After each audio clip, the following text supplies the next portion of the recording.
or we may ask on your behalf. Our intent is to respond to all questions, but if we cannot, we will try to follow up with a response through email. If you need technical assistance, please submit a chat and we'll be happy to help. This Hangout is being recorded, and a link to the recording of the discussion will be available at the HFTP website soon and mailed out in a follow-up email. After Carl's introduction, Cristian will begin the conversation today with some discussion and insights and then open things up. Again, interaction is encouraged and we want to have a great conversation. Carl, over to you to start the discussion. Thank you very much indeed, Victoria. And hello again, everybody, and welcome. Now, as you know, we've created this Hangout, especially for our European members and stakeholders, every other Wednesday, but sometimes a few more, at 3 p.m. UK time, 4 p.m. Central European time, and just in time for our US members early on as they enjoy the early morning coffee. This is our 12th European Hangout. We have a planned program of topics concerned on an internationally wide basis with the aim that these conversations and Hangouts will help enrich everybody in the current environment. This is the second HFTP Hangout of our current season. We do have a planned set of topics for you, thanks to my mini advisory board of Ian Miller, Luis Delomo, Henry Rollings, and Michael Hayward. So a big shout out and thanks to them. These topics will include CFO Challenges Episode 2, dealing with forecasting going concerns, Wi-Fi 6 standard and what does it mean, remote technology and hygiene, is the time right to let artificial intelligence help, crypto blockchain, future workspace, corporate travel standards for the future, and the difference between retail and hospitality tech. Plus, we have a special at Cyber High Tech on Wednesday, the 28th of October, a special European Hangout as part of that event, Tea and Technology, with Barry Thomas, an interview being interviewed by Ian and myself, who is Barry's the VP Technology for Europe with Rosewood based in Los Angeles. And he'll be talking with myself and Ian about the experience of the move and how he has found the transition to being a Brit abroad, if you like. This is listed on the Hangouts website, but has a limited free attendance. After that, we'll be taking a break while Cyber High Tech is on and open until the 2nd of December. However, I should point out that on December the 23rd, we'll be hosting an informal hangout with my mini advisory board mentioned earlier, where we intend to kiss 2020 goodbye. So please join us for this special, where Christmas hats and pullovers will be mandatory wear for the day. I should also point out where there are already 6 recordings from our previous European Hangouts via our resources page in our Hangouts area on the website and on our European Hangouts YouTube channel. This should be a great resource for everybody and especially students studying hospitality. If, however, any of you do have any topics or suggestions of your own, then do please let us know. Now, today's speaker that we will hang out with is Cristian Morosan, who is an associate professor at the Conrad North Hilton College at the University of Houston, Texas in USA. And now he's not only a PhD and MSc, as you may expect, but he's also a CHTP, which is HFTP's technology certification. His research in the areas of hospitality technology has led to 110 peer-reviewed publications. Cristian has received numerous recognitions from multiple academic institutions.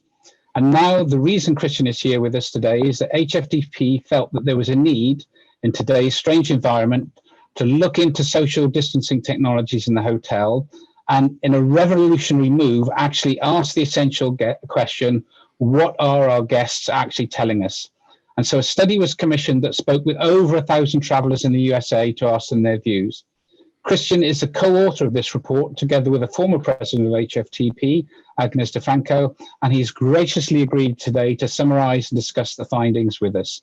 Cristian, over to you. Thank you very much for inviting me to this European Hangout. I am very honored to be here to speak on behalf of myself and my colleague and my co-author, Dr. Agnes DeFranco. I am grateful to you, Carl, for your presentation. You make it sound like I'm much better than I actually am. And I thank everybody for their time today in the meeting.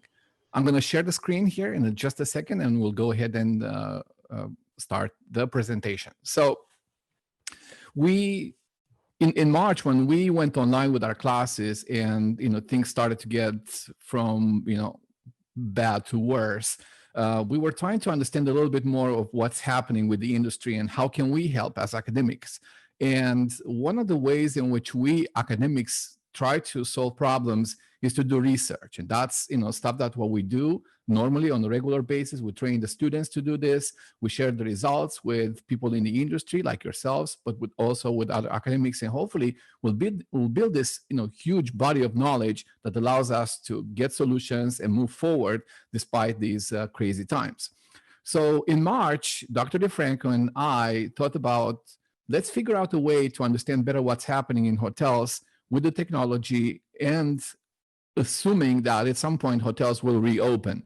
And we put together the study about technologies used for social distancing in hotels. And we went ahead and designed the study. And in July of 2020, we actually conducted the study. The data collection took about a week, and then we started to look at the results, and the results were completely exciting for us. And so we wrote the report immediately, and we shared it with HFTP. And it looks like there's a lot of interest, not only on the academic side, but also on the HFTP side about these findings. And I'm very happy to share them with you today.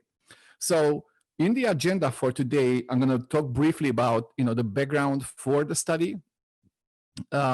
This is something that we do with all the studies. We explain a little bit the background and the reason for the study. I'm going to go over the methodology to make sure that everybody is on the same page with how we did the study. And I'll dedicate most of the time in the presentation today to presenting the main results of the study, and we'll eventually end with some conclusions, after which we'll open it up for question and answer. So that's my plan for today. I'm going to go ahead and start with the background for the study. So we wanted to, again, get an understanding of how guests will react to these technologies that are used to facilitate social distancing and other measures in hotels that will allow people to feel more comfortable when they visit the hotel, when they stay there, when they consume the hotel experience without necessarily feeling that they are at risk of COVID-19. So we're looking at, okay, what technologies do we have? Well, there are legacy technologies and there's some new technologies. And within all these technology environment in the hotel, we have to understand that some of these technologies are going to be used for new tasks, right? So we have technologies such as kiosks to optimize, for example, legacy processes such as check-in or check-out, and we have mobile apps to allow people who are loyal to streamline better their reservations and to have access to products more directly, to facilitate distribution and so on. But now a lot of these technologies have a different connotation because they're used to allow a more direct technology-based interaction between the guest and the hotel without necessarily relying on so much human contact. So with this logic in mind, we proceeded to try to define how we view these technologies for the guest, right? So we're basically looking at any technology that can facilitate social distancing, that can allow people to go into a hotel and experience the hospitality product that we're offering, but without necessarily going into the risky human contact. And that's good for both guests and the hotel staff because they limit the contact with one another in a very technology-based way. So that's why we started with the technology. This is the type of technologies we have, but we recognize that we have a new task. Now, in the United States, at least, where the study was conducted, we always saw in the media and throughout the reports that we get through our industry partners that there is latent demand for hospitality and travel services, right? People feel the need to go and travel and recreate. And that's something that cannot be diminished, or it was kind of forcibly diminished, but the latent demand still remains there, right? Especially since the economy was shut down quite abruptly. So there is latent demand. And when this latent demand tries to manifest itself through consumer behavior, we wanted to know, okay, is it causing any behavior in people? Are people willing to travel? Are they anxiously expecting the economy to reopen in order to basically have access to the same product, services, experiences, but in a safe way? So on the one hand, we have the technology available. On the other hand, we have the latent demand available, existing there. And we have to admit also that there might be consumer coping mechanisms that allow them to judge differently now the balance of value between the benefits that they receive from using a specific technology and the risks or costs that takes, right? So the consumers always evaluate their value proposition. That's, basic economic theory. And with respect to technology, there's always a benefit and a risk factor. And for the most part, before the pandemic, the risk factor was associated with privacy, with making errors and things like that, or with the learning curve associated with using the technology. But now we have the risk factor of, will I get contaminated with coronavirus if I don't use the technology and I rely on human contact? Or on the other hand, will I get coronavirus by touching a surface or touching a device in a hotel? So that's the background of the study. There's a lot of questions that we were trying to answer, and we went ahead and designed the study. Now, in terms of methodology, we surveyed a target sample size of 1,000 respondents. That's what we wanted to achieve.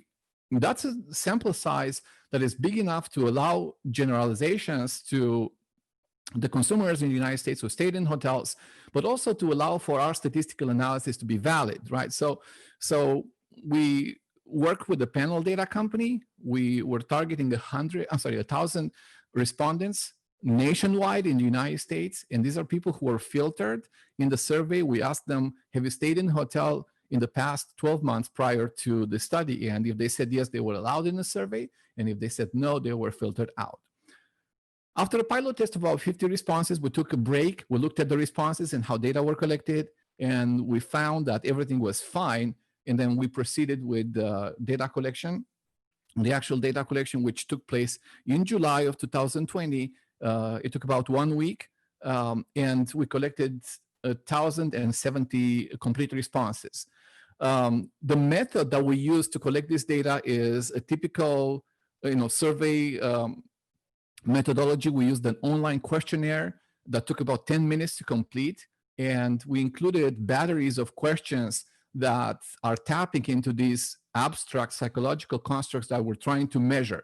So that's why when we show data like this to folks who are not academics, they're looking at the questions that we ask and they feel they're kind of redundant, and they are a little bit, because a lot of these constructs that we're measuring, like risks, benefits, fear, anxiety, emotions, these are complex constructs, and it takes more than one question to tap into all the dimensions of the construct. So that makes basically the survey a little bit long than being just one question or two questions straightforward, and that's the methodology that is standard for us, and we use it all the time.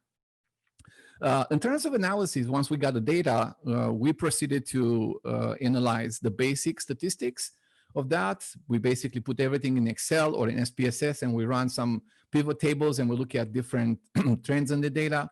But then we go into more sophisticated analysis, like factor analysis, trying to reduce the dimensionality of the data, and eventually try to find really interesting relationships among the variables or the constructs in the study. We go through structure equation models, which is basically a system of regression equations. And for the future, what I want to do with this data, I haven't had a chance to do it yet, is to go into classification techniques to find different profiles of consumers using latent profile analysis. So that's what we basically do with the data in terms of methodology. That's how we conducted the study, and I'm now just happy to show you some of the results that we followed. So first of all, one of the first things that I do every time I see a data set, I try to validate the sample. And that's because, a good valid sample that represents the population is always strong for a study. So what we did is to look at the percentage of ages. And as you can see here, the largest percentages are 60 or older, 60 years old or older, 30 to 39, 30 to 39. So those are the largest percentages that we observed. But we also observed percentages that are very similar to the structure of the population in the United States, according to the US Census. So in that sense, when we look at our sample versus the entire United States population, as expressed by the US Census Bureau, we found that our sample matches the population quite well. So therefore, we trust that sample for further analysis. Therefore, in academic terms, we say we have high external validity. It means that what we observe in the sample can be extrapolated to the general population of travelers. And that's very important, because what we say about this sample should be true for the population, which allows us to draw very powerful conclusions. We also looked at the gender, and we asked the gender question with 3 options: if you are male, female, or if you don't want to disclose. And about almost 1% of people said that they don't want to disclose, but we have an equally represented sample between males and females. And that also adds the strength to our sample. So we have a good sample, it's valid, everything works fine in the sample. And we looked at a few questions about the behavior of travelers. So this is just one example of those questions. It's the number of nights in a typical stay that the consumer is engaged through, and looks like people are staying for a typical leisure stay 2 to 3 nights, and then about 26% stayed for 4 to 7 nights, and so on. So it's a typical leisure type of sample. These are not predominantly business travelers. They're more likely to be general consumers, people who go and stay in a hotel for leisure purposes. We ask some other questions, but for purposes of brevity, I'm not going to go over them unless we really go into a specific question in the Q&A answer. I'm sorry, in the Q&A section later.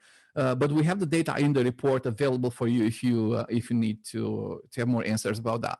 So again, typical leisure consumers, we asked about their motivations for travel when they do travel, and looks like about, I think it's more than half of people who said, well, they travel exclusively for leisure or predominantly for leisure, while combining a little bit of business with that.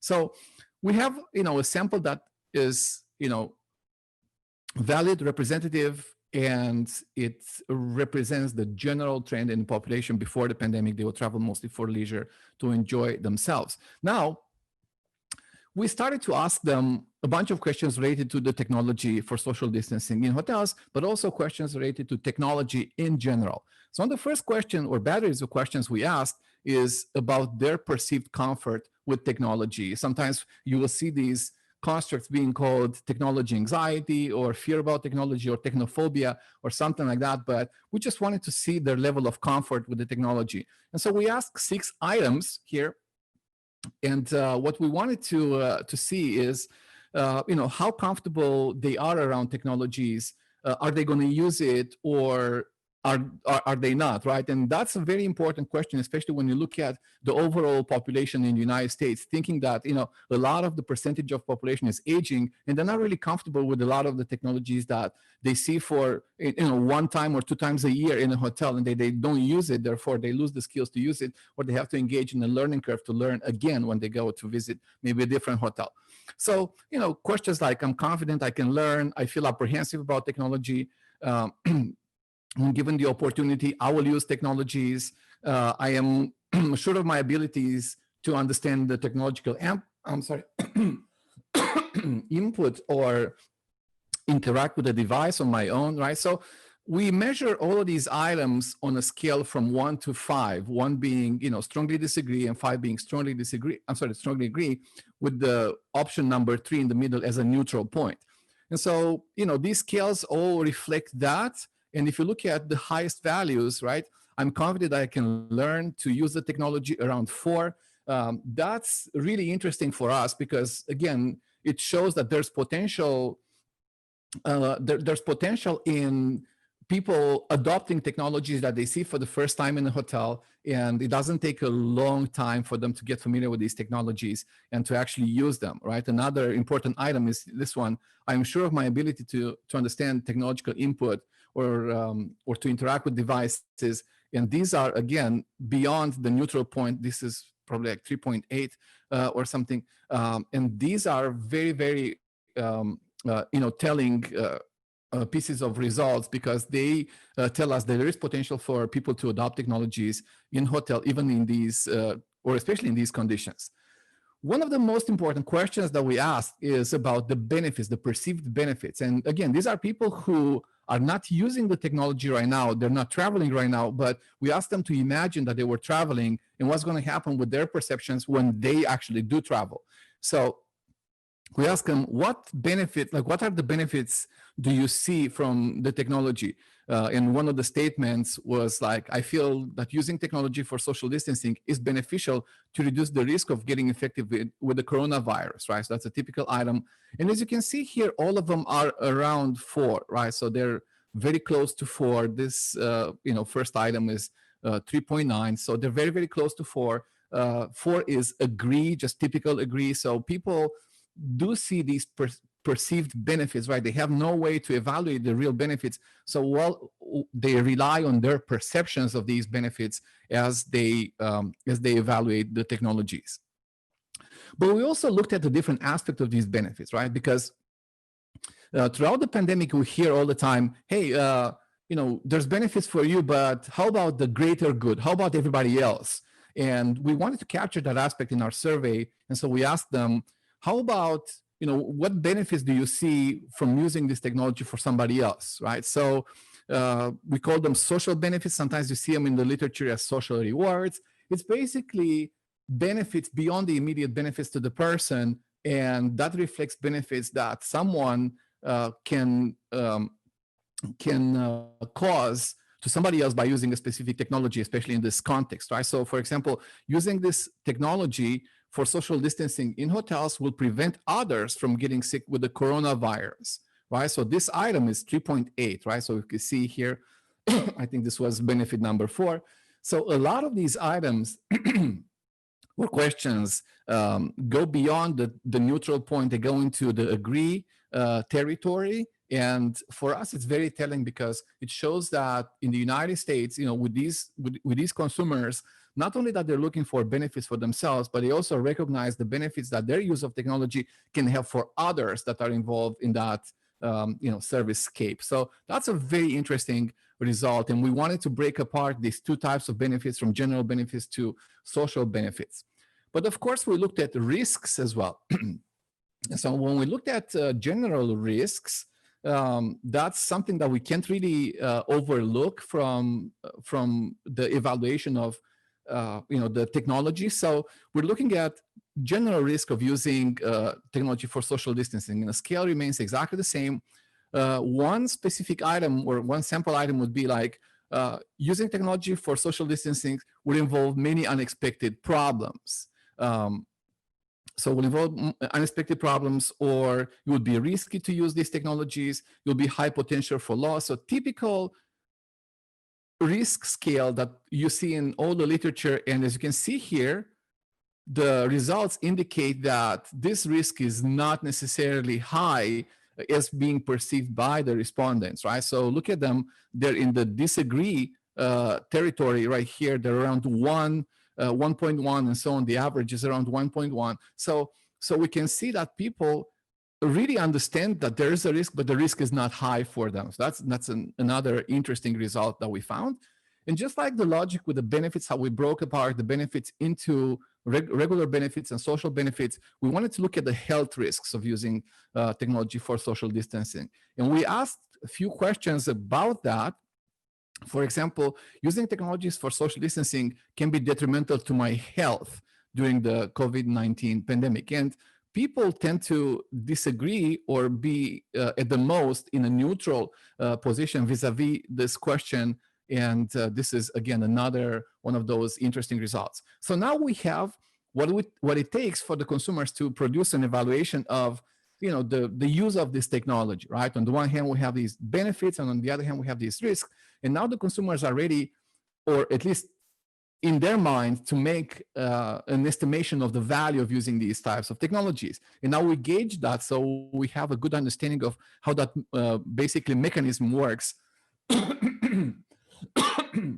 Excuse me, how that mechanism works in the context of the pandemic using the technology. Now, we also asked a number of separate questions pertaining to various legacy tasks that one would do in a hotel. So let's take a look at this. For example, we asked them, how about staying in a hotel? How risky it is to you? And they said it's kind of neutral, just neutral, a little bit beyond neutral. Participating in an event at the hotel, that's a little bit higher, right? So about 3.8. Ordering ordering food from room service, neutral. And these two items go a little bit higher, right? So dining in a restaurant, consuming drinks at a hotel, they're a little bit higher in terms of perceived risk. And maintaining social distancing is probably the lowest one, in the like 2.5. And that shows that the consumers actually do have a way of understanding or perceiving the risk based on the information that they receive about the hotel, and based on the marketing communications from hotels, and based on how they know their experiences from before the pandemic. So that's really important. It has a lot of marketing connotations. So if you are a hotelier or a company that designs marketing or communication material for the hotels, keep this in mind. The consumers will make perceptions in the absence of an actual experience based on what they're being communicated about. So that's a very interesting result. Now, especially during times of pandemic or crisis, people get emotional, right? So you hear all the time, there's certain emotional load associated with their decisions. And that's true not only in the pandemic, but also during the regular economic times. People make decisions, especially in hospitality, based on their emotions. And sometimes we have positive emotions that drives the consumers towards a product or toward the brand. They create an emotional bond, and a lot of advertising is geared towards that. But at the same time, you have negative emotions that prevent people from going ahead and bonding with the product or mediating that experience a little bit. So we asked about these, what we call anticipated emotions, because they're emotions that are, again, based on people's perceptions of whatever information they get about this overall environment during the pandemic. So we asked them about these emotions in the context of using the technology in hotels. So we said, if I succeed in using TSD, technology for social distancing, in hotels, I would feel self-assured, excited, delighted, proud. And a lot of people said that they are a little bit above average on that, right? So almost in the agreement territory. So that's interesting because, again, we're dealing with people emotions. People sometimes have a hard time explaining or evaluating their own emotions, especially when it pertains to hypothetical situations. But these results are very interesting because, again, we are looking at ratings in the neutral or a little bit beyond the neutral territory. We asked the reverse question for negative emotions, saying that if I do not succeed at using TSD in hotels, I would feel worried, uncomfortable, guilty, frustrated, or sad. And ratings are very similar to the positive emotions with a few exceptions. These two items, guilty or sad. And that has interesting connotations because in a lot of situations now, the technology that is designed or deployed in a hotel for social distancing is the technology that prevents people from, having this feeling, oh my gosh, now I have to interact with someone. I have to talk to another human being. Whereas before that, before the pandemic, that was a good thing, right? The hotels would deploy technologies or technology-based service models, but they'll always leave room for the hospitality service to occur. But hospitality service during the pandemic is not what it used to be because of all this social distancing. So looking at these emotions is very telling for us because now we can gauge the amount of frustration or negative sentiment that comes from a failure to use these technologies, right? On the one hand, not being able to use the technology for social distancing, but also not being able to use the technology forces people into interactions that are risky from a health point of view. So keep in mind these results. They're very interesting, at least to us, going forward. We also looked at privacy concerns, and that's a set of questions that we always ask when we conduct a study with consumers using technology in any hospitality operation. It's because people sometimes feel apprehensive about using the technology for privacy-related reasons. And this is, again, the literature recognizes two types of privacy concerns: general privacy concerns, such as, like somebody can be apprehensive about technology in general with respect to privacy. They say, hey, I feel like I should not disclose this type of information online, no matter who I'm disclosing it, no matter what website or vendor or operation, right? They feel like they should not disclose. They put a boundary between their private and public aspects of their lives. But on the other hand, you have people who selectively adjust that boundary. And that's because the technology, in their view, differs in terms of its ability to protect their data from being public, right, from becoming public. So therefore, we have this different view of privacy concerns, and we use the system-based privacy concerns, which reflect only their privacy concerns with respect to a specific type of technology. In our case, is technology for social distancing. So one item would be, I believe that social distancing technology represents secure systems to which to send sensitive information.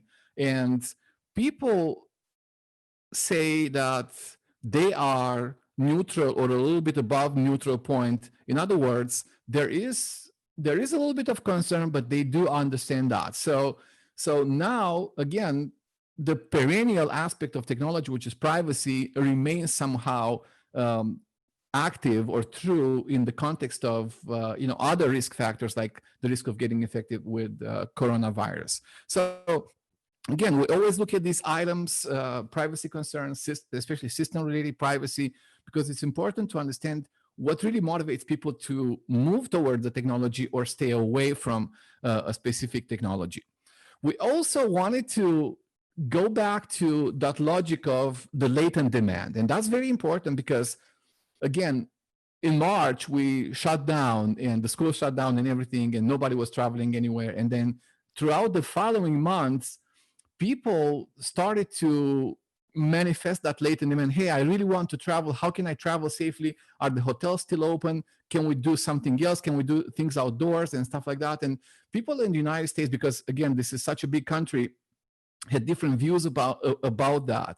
And when you add the various different regulations in terms of, staying home or working from home or not doing that, then we were interested in to see how people actually view these kinds of differences.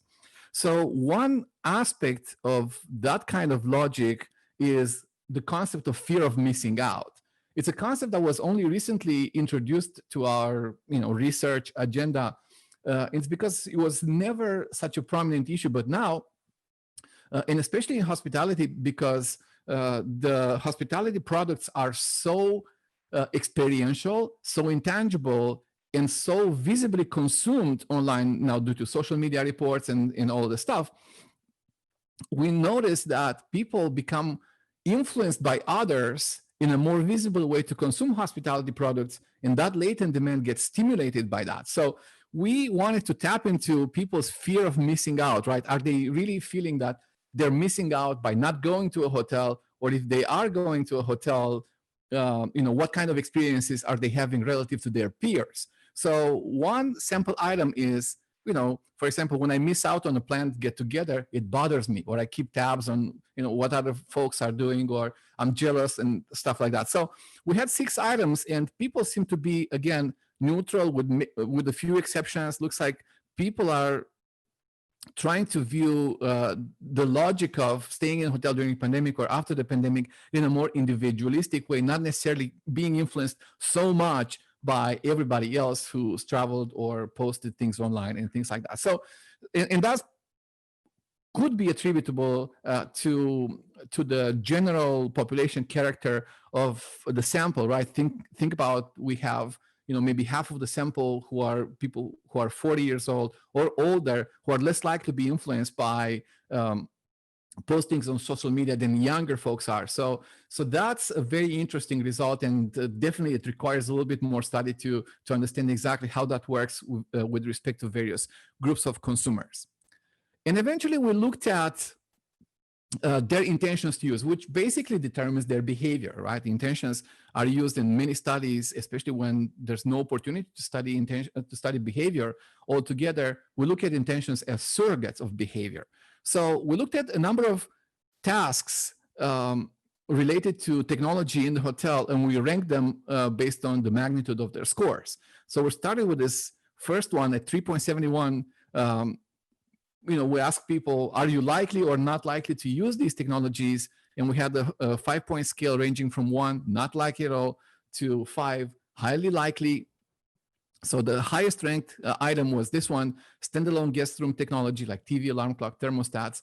They're likely to use that, followed by electronic menus accessible through their own computing devices, touchscreen devices located in guest rooms. And that goes very well in line with the current policies of hotels, especially the ones that I've seen, like the one we have here on campus at University of Houston, the cleanliness of the room is very important in providing assurance to the consumers that the room has been cleaned and sanitized.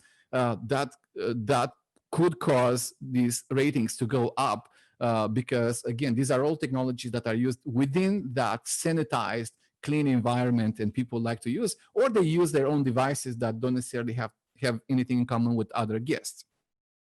At the bottom, we see biometric technology. I don't think people really understand the benefits of biometric technology, although it's gaining more ground in hospitality and travel services in the United States. And finally, at the bottom, not necessarily surprisingly, we have public computers or printers located in the hotel business center. So that's all the data that I was planning to show. I'll take maybe 1 or 2 minutes to discuss a few conclusions, although I kind of walked you through what we concluded throughout the presentation. But the first thing that we want to emphasize is that there is latent demand for this technology. There are intentions to use that are valid. We know how people make their evaluations. We conducted some structure equation models, and we know exactly what drives people to perceive a high value proposition from these technologies, or what drives them to intend to create intentions to use. So what we want to say is that hotels could use these technologies, but also try to be social, right? Because this technology risk, while providing all these merits to the consumers, risks of alienating that hospitality experience that we all expect. So if there's any way to integrate these technologies within the new servicescapes of the hospitality industry, that would be perfect. One other important element that will basically cause those emotions to change a little bit is to basically demo or show how to use these technologies. That will diminish the people's apprehension and will probably stimulate the positive emotions towards using these technologies. Because so far, we have used technologies in hotels that assume that people will figure out immediately how to use them. And I think that now we can create videos showing, for example, how to use a QR code to read a menu item from a restaurant, or how to use a kiosk. I mean, those can be done very easily and elegantly today. So that's another issue, like demoing TSD and allowing people to figure out, the basic workflow of using a technology. That would be really cool. We also have to emphasize the importance of data security, and I said that before. It's true we have other risk factors that are more immediate to the consumers, like the risk of getting sick. But it's very important to understand that the security risk is non-zero at all times, right? So if consumers understand that and we promote that, that's pretty cool. And of course, we can only speculate at this time what is the outlook for technologies for social distance. Will they remain a part of the business models in the hotel industry? Is this something that will go away as we move on? It's very difficult to say, but it's very important for us to keep these findings in mind when we design the business models or the service models for the new hotel services based on the technology that is already deployed in hotels. And with this, I thank you so much for having me and allowing me to present these results to you. And I'm opening up the session for the Q&A. I'm happy to address any questions and go back to any data piece that we have. So once again, thank you so much for attending, and I hope you enjoyed seeing this data and that. So again, thank you, and I'll give the floor back to Carl. Okay, thank you, Cristian. Very interesting. We've got a number of questions which I'll summarize to you in a minute. There was one question I had for you to start it all off, where there's a part of the report where you talk about the various steps in a natural hotel journey, such as the initial greeting, dining in the hotel's restaurant, and there's a scores in there, such, for example, the initial greeting. And I think the question is, what is your initial preference for these steps in the guest journey from human to exclusive technology, which is 5? So 1 is human, 5. And the interesting thing was initial greeting was 2.8, which is about halfway between. Yeah. So is that saying about half the people wanted technology and the other half didn't? Is that the kind of thing that's saying? I think you can interpret it that way. We wanted to look at those items in more detail when we split the sample into multiple analyses. And for the report, we only provided these basic statistics. But what I'm planning to do is to see maybe there's a difference between people who really prefer interacting with the technology versus people who really prefer interacting with a human being, right?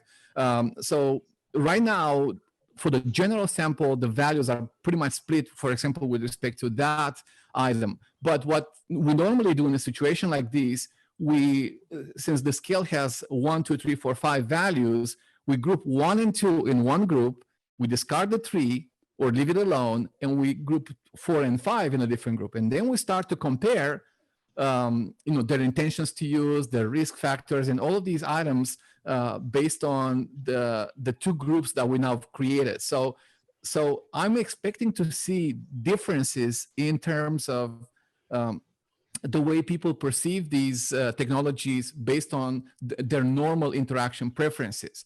And that's not necessarily meaning that the technology is bad or people don't want to use it. It's sometimes people go to a hospitality setting expecting to interact with other humans. And that doesn't necessarily discard the technology, but that's just what they expect. So it's difficult to, yes, we provide all these tools, and a lot of the vendors that I talked about, have this logic, and hotels follow it too, saying that, if you build it, they will come, right? And if you put the kiosk there, people will use it, especially when they run into other evaluations of value, like there's a long line waiting at the desk, and now you can use technology. But it's interesting to see, how you can get over these expectations that you go to a hospitality setting, you're likely to interact with a human, especially during the pandemic, if that still drives the consumers to use the technology or not. So I don't have more data on that, unfortunately, this time, but I'm happy to analyze it, and I'll get back to you with that split, because again, we ask these questions, we put them in a survey exactly for this purpose, to have a general view of the entire sample, and to see how various people behave with respect to their belonging to a specific group. And I want to say something else, since you mentioned this. This is very important.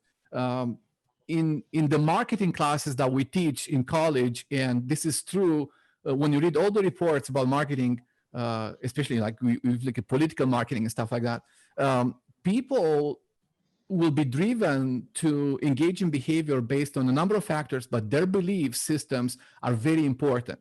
And those are very hard to change. So if someone goes into a hospitality setting thinking, hey, I'm going to go in and I expect people to greet me, to smile at me, and instead I run into a kiosk and there's nobody smiling at me, or there's someone smiling at me through a mask and I don't see that smile, how's that going to change my experience, right? Will I be happy there? Is that something that I expect? Because people always judge these aspects of service against what they think they should receive there, and based on the promises of the company or of the brand. So thank you for asking this question. I am ready to analyze these more fine-grained details of the analysis and get back to you. And for that reason, we conducted a study with 1,000 samples. So to run basic statistic analysis or structure equation models, we don't need 1,000 people. But in order for us to be able to split data feasibly between these groups, we need a large sample size, and we're happy that we were able to achieve that. Okay. The next question, which was in my head, which actually Ian Miller has actually framed very nicely in the chat. Ian, would you like to ask your question? Yeah, sure. I think, Cristian, you sort of in a way sort of answered it. Even though it's a sample set of 1,000, will you be, in a way we can say, slicing and dicing? Because I think it'd be interesting to see about the people's perceptions, and from the human to the tech, especially broken down and segmented from luxury, upper upscale, down to the sort of economy and budget. Is that a process you'll be going through anytime soon? Absolutely, really yes. Interesting to see if there's a significant difference there.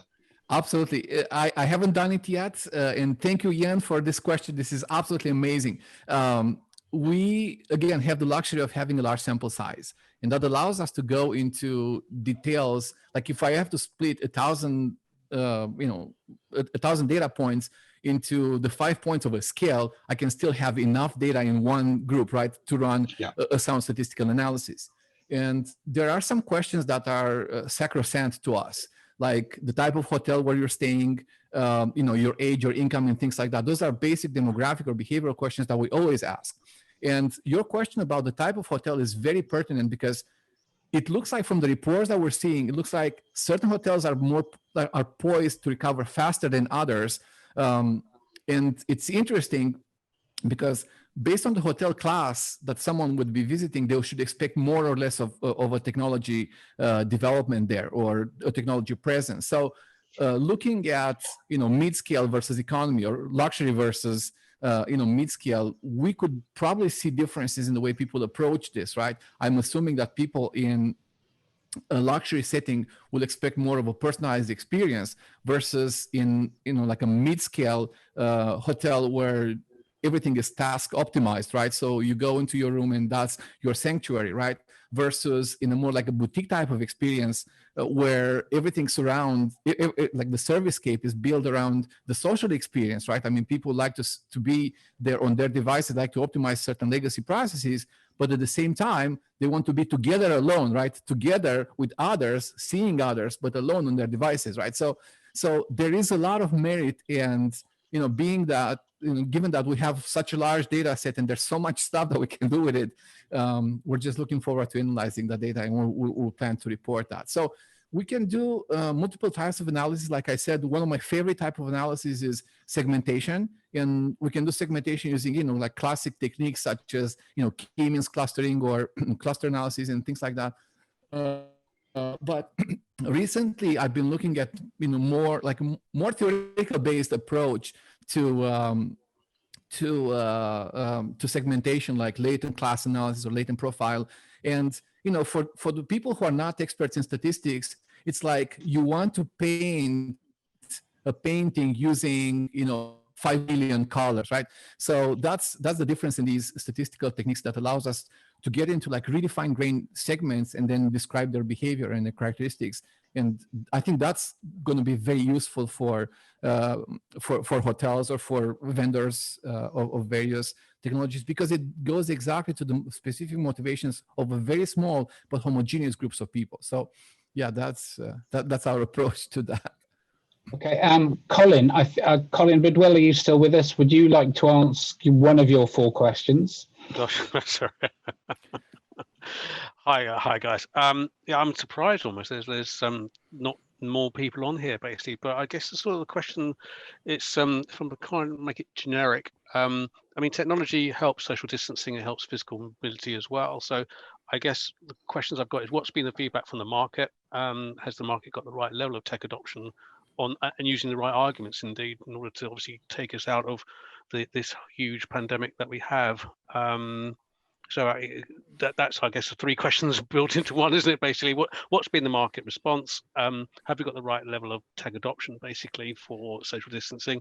And 3, are there other arguments that we can use to accelerate our whole sort of economic recovery, basically? Right. So that's a great question. The question of adoption comes all the time. That's something that I've studied for my entire career, trying to basically predict what factors determine adoption. And with respect to technologies in hotels, the adoption literature, the adoption research that we do is basically split between 2 types of adoptions, right? So on the one hand, you have voluntary adoption, which happens usually in a typical pre-pandemic scenario, right? You go to a hotel and you can choose now between using a technology kiosk to check in, or an app, or going to the desk, right? So that's a voluntary adoption that is being driven by certain motivations, of which the most important is the ability of the technology to do the task, right? So that's the most important.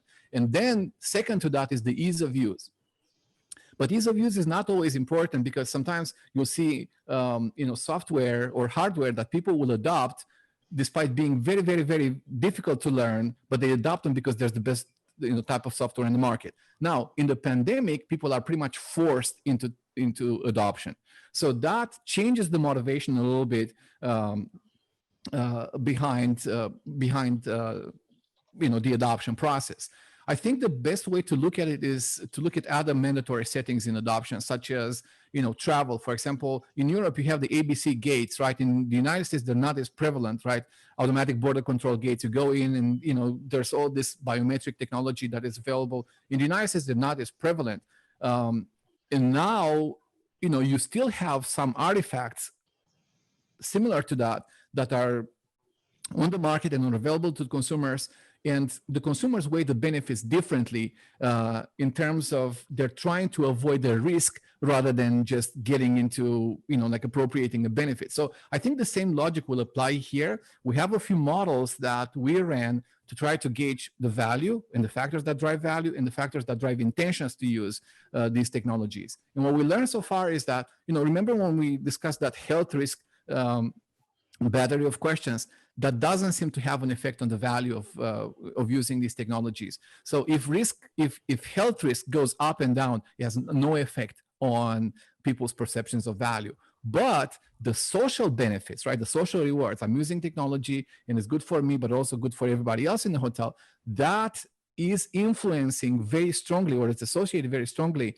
with people's value. And that to us is very interesting, because now you have these buttons that you can push up and down, and that will determine if people adopt a specific technology or a group of technologies or not. So this is just, for us, it's a preliminary study. It's good findings, but at the same time, we get these findings and we now realize, oh my gosh, there's so many other questions that we need to ask. And we can either split the data and work off of specific groups, or conduct more studies to look at specific types of technologies like, the app or the QR code reader, and how people adopt those specific technologies in order to get a good understanding of adoption. But yes, absolutely, adoption is so important. I've been personally so involved with adoption. The main technology acceptance or adoption theory, it's a model, it's called technology acceptance model, or TAM. And coincidentally, my son's initials are TAM as well. So when I go to present these at conferences, people say, "Oh, you are the TAM guy." I say, "No, I'm the father of TAM, literally." so yes, that. Cristian, I have one very basic question. Given that you did this study in July, and how life, technology, and our whole within a month, do you feel that any of the sentiments that have been referred to in this report, do you think if you were making that study again, and this is a gut feel kind of question, do you think they would have changed even in a couple of months, or that they will change, say, by the beginning of next year? It is very possible. And that's because, the more you keep people from enjoying these activities, the more they will increase this latent demand, right? And I was talking with my wife, we in Houston, we have this big festival in the spring. It's called the rodeo, and it's close to the the stadium where this happens, and sometimes we hear the sound from the concerts and things like that.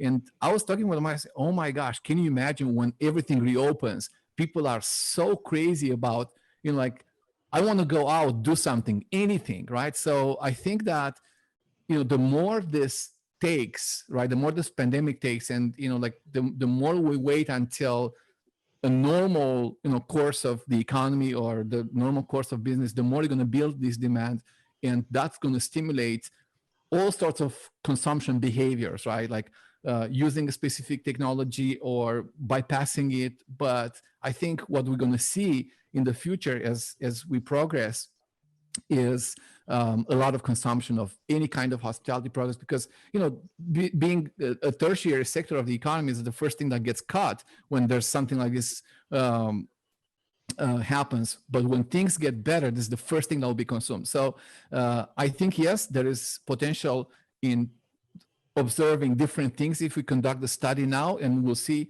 what kind of money we have, and if we can obtain more money to conduct the study, to replicate it. I think it'll be very, very interesting results to compare the two periods in time.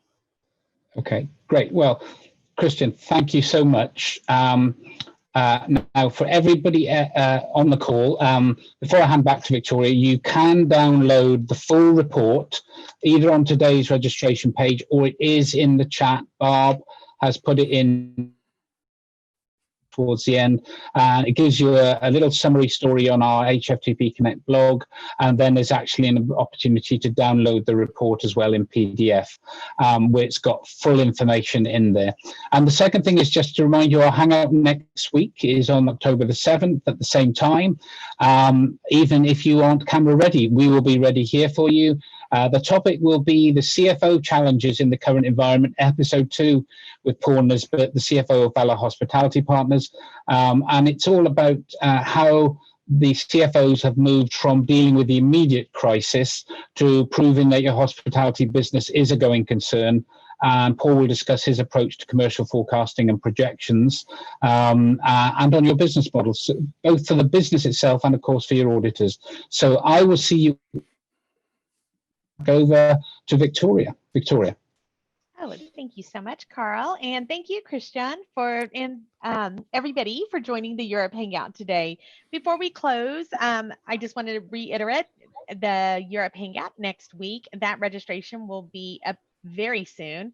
Also, Cyber High Tech is October 27th through 29th live with all the best aspects of high tech, keynote speakers, education sessions, sourced by the Cyber High Tech Advisory Board, and a great hospitality technology exhibition, including, of course, our High Tech Europe special session on Wednesday, October the 28th, TN Technology with Barry Thomas. Thank you again for joining us today, and we hope to see you again next week. This closes today's HFTP Hangout. Bye-bye. Bye, everybody. Bye. Thank you very much for having me. Thank you, Cristian.